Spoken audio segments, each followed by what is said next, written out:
Hello everybody, this is Lodge, and today I'm going to be talking about my first impressions with the Monster Hunter Stories 2 demo that was released on the Nintendo Switch.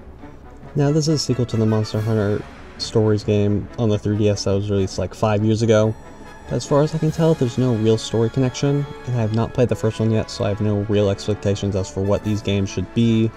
The only mainline Monster Hunter games that I have played are 4 Ultimate on the 3DS, a little bit of World, and I played through the Rise demo that was on the Nintendo Switch.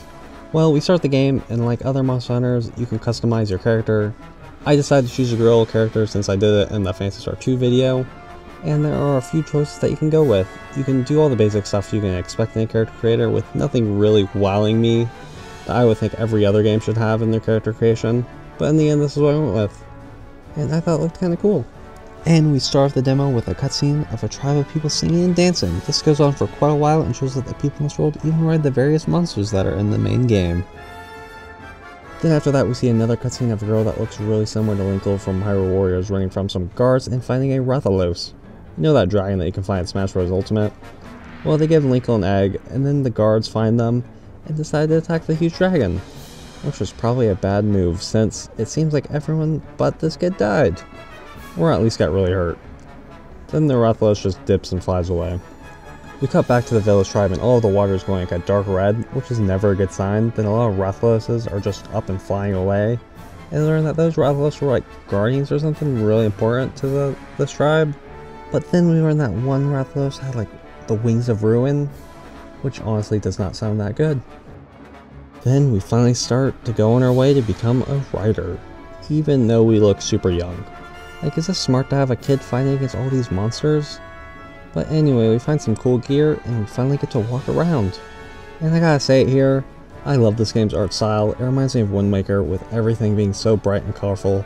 I really like it, and it gives it like a stark contrast to the mainline games. But anyway, we walk around the village with Cloudstrife's Buster Sword. Like, the handle's almost taller than we are. And we finally get our first Monstie. And that's what they call monsters that are good.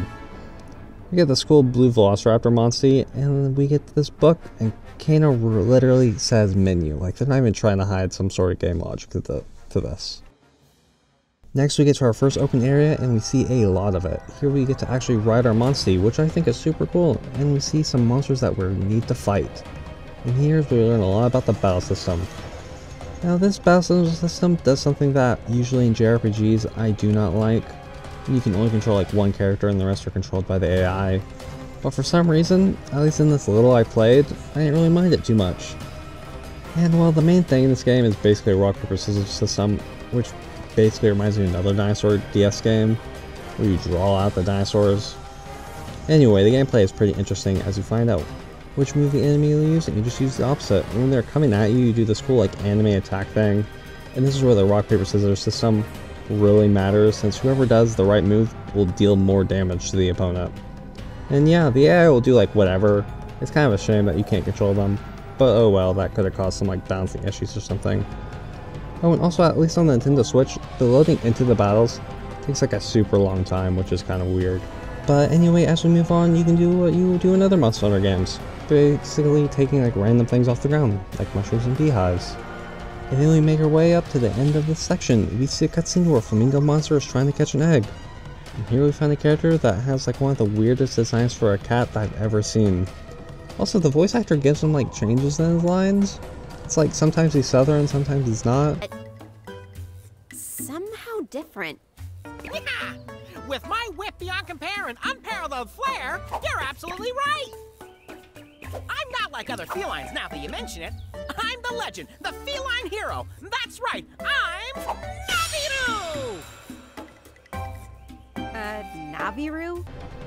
And yeah, overall, I don't really like this character.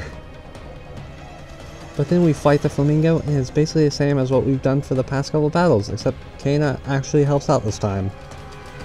And then after fighting the flamingo for a little bit, it picks up a rock, which basically acts as a shield. Here's something cool that the game does, where we have to switch to like a blunt weapon, in this case like a giant hammer, and then attack the rock and break it. I feel like this just adds a little bit more to the battle system, which is always a good thing. After we break the rock, our kinship gauge is at max with our Monstie, and we can actually ride him in this battle, which is pretty cool. And you can fall off if you like lose too many head-to-heads or take a lot of damage. But basically it's to make your bond grow and gives you and your Monstie all your health back and increases your attack and defense. So yeah, you want to do this as much as possible. And then Kena and I do the super cool anime move that I'll just let you see.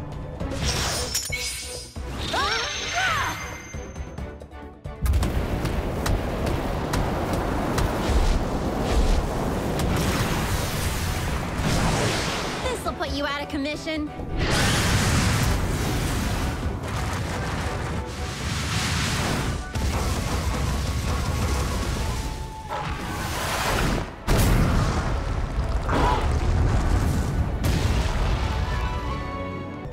And with the move that killed the dinosaurs 65 million years ago, we win the battle and take the egg for ourselves. Then we head back to the village and do a dance to hatch the egg. Even though we took it from another monster, Kena doesn't know what it'll be. But did you forget that we stole it? Anyway, we get a cool little bird and steal Kena's Ronmar, and that's basically where I stopped playing. There's a little more to go in the demo, but I thought this would be a good place to stop for the first thoughts. And I enjoyed my time here. I think it can be a really fun game, though it'll probably be better playing on PC, so like run better. But oh well, the time I played on the Switch was honestly fun. And yeah, this game was pretty fun. I wish I could control all the party members, but like I said, that could probably change up how the bouncing works and stuff. Like you make everyone do a good old like technical attack or something, it just like ruins it. But yeah, I liked it.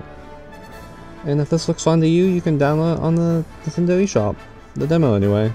And the game will come out like sometime next month, so you have a lot of time to play this.